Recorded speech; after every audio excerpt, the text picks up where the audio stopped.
protect chickens.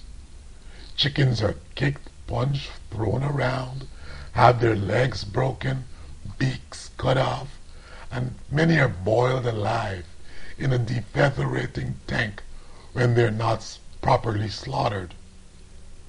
All of this is legal. Chickens make up over 95% of all the animals slaughtered in the U.S. today. The sheer numbers of chicken killed daily are astounding. Over 9 billion chickens are slaughtered each year. That's 24 million a day, 300 per second. By the time you finish watching this, thousands of chickens will have been killed. Enough! Enough! Lizonel, the prosecutor, roars. Judge, Henrietta Pick is not a good witness for us. I'd like to change our tactics now and call Professor Sal Bacon to the stand. Sal Bacon is a professor of oncology at the University of Pigs. He will tell us why pork is the perfect food. Sal Bacon is a short, fat little man carrying a white handkerchief, which he uses to continuously mop his perspiring brow. Your Honor, ladies and gentlemen of the jury, the question is often asked, why should we be eating pork? Before going any further, let me remind you of something that you already know. Indeed, this is something of which most people, especially Seventh-day Adventists, already know. Pigs are scavengers. They'll eat any kind of food, including dead insects, worms, rotting excreta, and excreta from their own cells. They're capable of eating garbage and even other pigs. Pigs do not have sweat glands, therefore toxins are not eliminated. There are many diseases carried from swine to man, particularly parasite infestations. Pork is known for its living parasites. We tend to think of parasites as something people pick up when they travel in some third world country.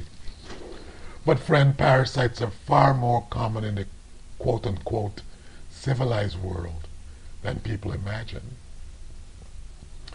You see, eating pork is often a direct route to becoming infected with parasites.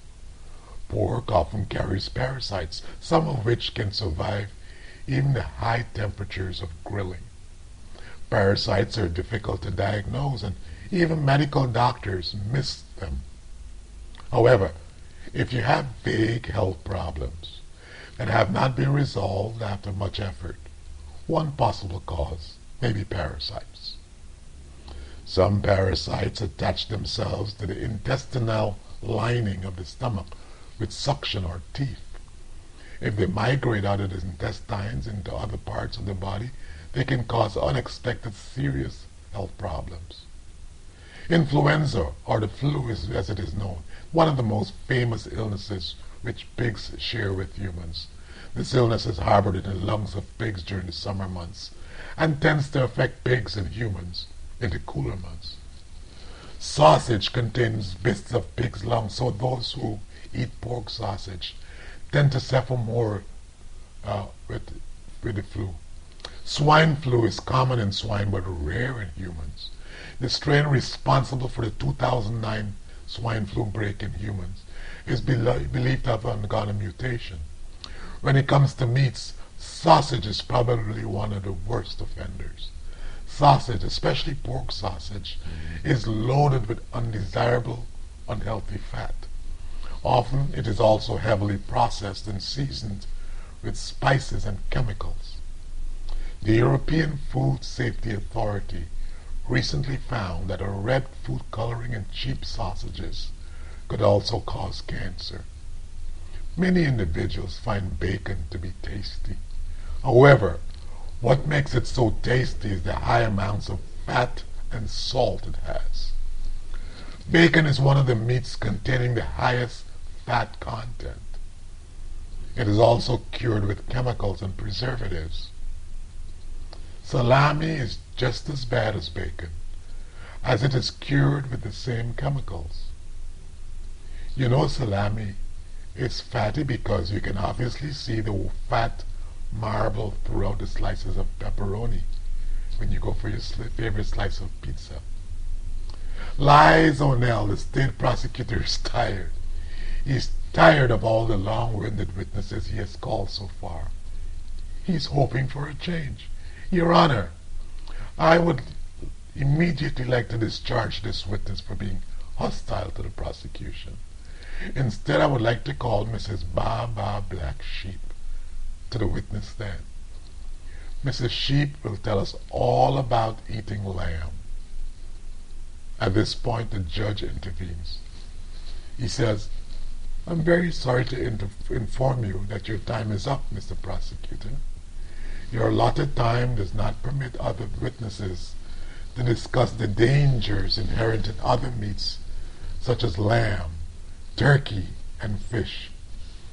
Suffice it to say, the facts concerning the unhealthiness of these food choices would shock both myself, the jurors, and all the onlookers inside this courtroom. Attorneys for the defense, it is now your turn. I do hope that your witnesses are honest and reliable. Are you ready to defend your client? Well, Mr. Speak True, the head lawyer for the defense, slowly stands up. He's holding important-looking documents in his hands. These papers are vital data, gleaned from scientific research conducted in laboratories all over the nation. Thank you for the opportunity, Your Honor, Speak True said. Yes, we are ready to defend a proper and healthy lifestyle. I call as my first witness Dr. Oscar Greenplant, a well-known expert in genetics and human microbiology. Dr. Greenplant, please tell the court a little bit about vegetarianism. I'll be happy to, Dr. Oscar Greenplant said. A vegetarian is one who eats no animal products. Some people call themselves vegetarians, but they still eat fish and or chicken. These people are not true vegetarians. Be assured that fish and chicken still belong to the animal kingdom. They have flesh and blood just like a cow or a horse or a human. I often like to say that if it has a face or a mother, it is not fit to eat. There are three issues to consider in regard to vegetarianism. They are nutritional, spiritual, and moral. Let us first examine why we should consider becoming a vegetarian on nutritional grounds.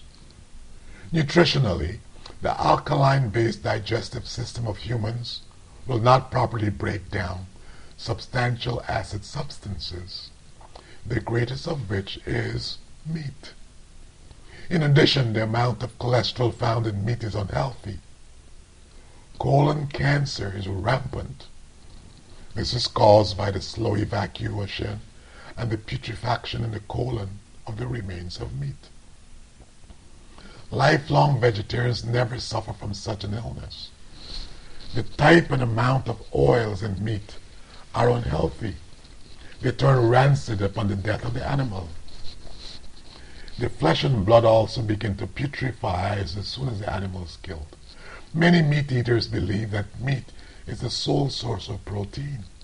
However, the quality of this protein is so poor